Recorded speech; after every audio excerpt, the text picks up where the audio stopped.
What's up, y'all? It's me, your bestest internet friend, Lucky Aces, and today we're on my 2008 Kawasaki Mean Streak. Pardon the bungee cord here. Apparently, I heard a noise a couple miles back. Apparently, I lost a bolt from my saddlebag support, which also holds the sissy bar. So, hopefully that'll keep it from flying off and hitting anybody's vehicle.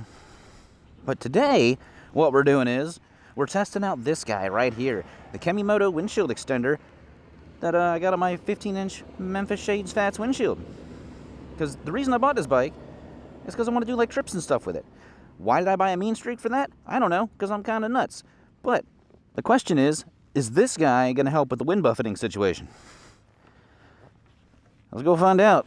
Now, when I bought this bike, it did have a big batwing fairing on it, which was really, really cool. And it did a great job of blocking a lot of the wind. Which, to be honest, kind of really isn't my style. I mean, it didn't influence my decision to purchase the bike one way or the other. And it's a good quality piece. I mean, it's a Memphis Shades. It's got the quick detach brackets on it. The bike, though, also came with like some big 36 to 38-inch beach bars that were like this freaking wide. I don't know if they were off like an old Harley or what. The downside, though, is when I didn't have the batwing fairing on it, which was 90% of the time. Because if I'm cruising in town, I usually don't run a windshield because I want all that wind. Then you're not really going fast enough to where it makes a difference anyway. With the big giant bars, the bike does look goofy. At least to me it does. So then I had this Memphis Shades windshield laying around from when I had it on the Shadow. I had to get new brackets for this bike, which that was fun tracking those down, you know, considering I haven't made this bike in, math, public schools. This bike's an 08, I think that's the last year, and this is current year. So, it's been a little while. But the main reason I got this thing was to complement my Honda Shadow 750. Not to replace it, to complement it. The 750 does great in town, especially now Bob's choppered out. I love that bike. I will never sell that bike. But I wanted something that was better suited for higher speeds. Something, if I wanted to, I could travel on. This bike isn't perfect for that either. Because I probably should have just bought like the Nomad or something better geared for it. I mean, Mean Streak's a muscle bike, and I know a lot of guys are probably thinking, why are you putting bags and a windshield on a muscle bike? That's not what it's for. But I've always wanted a Mean Streak, and when it came up for sale, it had some mods on it, things that I would have done. It was a good price, so I jumped on it. So I always wanted one, and I figured they're probably getting a little bit rarer. There's only so many of them out there. There's only going to be so many of them for sale. And just like I did on the Shadow, I put a set of 12-inch ape hangers on it. Well, with the position of the apes, in order to be comfortable for me, I couldn't run the batwing fairing. Because of the shape of the bike, it kind of curves up like that. And the bars would have had to have been like in my chest for it to be any kind of comfort level, or, you know, just for them to work together. But I wanted at least some sort of protection from the wind, and I already had the windshield, so I said to heck with it, might as well. And right as where it sits, at the top of the windshield, I found that a lot of air was hitting the top of my helmet. It was kind of making it move around a little bit. Which, you know, short trips wouldn't be the worst thing in the world. But over a period of time, I don't know, a couple hours or something, all day, yeah, that would suck. That's where this little KEMIMOTO windshield extender thing comes in. And I know a lot of the wind, as far as buffeting, can kind of come from down low too. Like, I just put my hands out.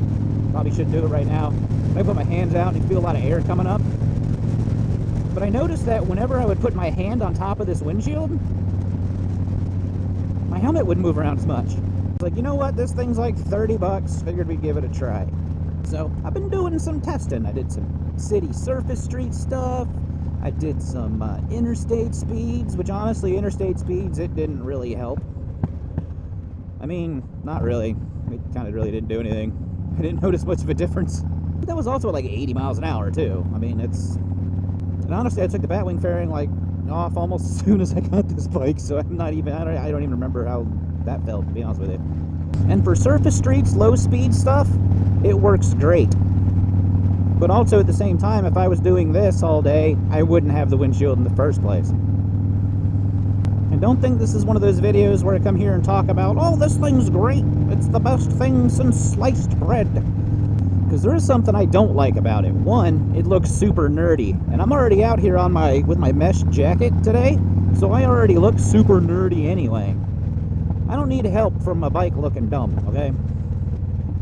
And not the bike looking dumb, I'm talking about me looking dumb. I can handle that all by myself. The second thing I don't like about it is I'm looking straight through it. It is right even with my eyeballs. So I wear glasses. So I'm looking through those. I'm looking through the drop-down tinted visor on the helmet. I'm looking through the face shield of the helmet. Now I'm looking through this windshield. That's 4 different lenses I'm looking through. It's a little weird. And this is because I can see the entire outline of it, and these 2 brackets are right in front of me all the time. The windshield's not bad, because it's actually right below my center of view, but this extension piece is kind of annoying. And I can tell I'm kind of doing that same thing like what your brain does with your nose, like your nose is always within sight of like both your eyeballs, but because it's there all the time, your brain just ignores it. That's why you don't see it. Until now, you're looking at your nose right now, I can tell you are. So I'm a little on the fence about it. And honestly, if I was doing like big highway stuff, I would actually want the Batwing on there. I would want the full coverage. If I did the Batwing again, though, I'd either A, have to put the same risers and bars that were on this bike when I bought it back on here, or get a different set of bars. Just something that isn't so wide. I even thought about trying to track down a set of, stock bars for this bike. But I heard they'd be like out to here, you'd be kind of hunched over a little bit, it'd be kind of weird. But we'll get up to a little bit of speed here in a minute and see if this is what we really want to do. I'm not going to get on freaking the highway here because I did that already. And honestly, the audio sucked. Because even though I was using the best helmet I got with a purple Panda microphone, since I was recording that day with the GoPro Hero 10 in the media mod, this bike is so freaking loud, regardless of what I do. There are so many peaks and spikes, and the audio is just horrid. Which today I'm using the H1N because I have to. Because that's the only way you can hear me. It's going to kill the bike audio, which sucks, but it's the only way you're going to be able to hear me. Like right now we're doing 60, 65, and it doesn't feel like my helmet's getting pushed around. It's actually not bad. Because when I think taking a trip somewhere, I'm not talking interstate for the most part. The Batwing would give me the option, I think. But I mean more like highways, like US 1, all of them kind of deals, where I'm only going to be going like 65 anyway.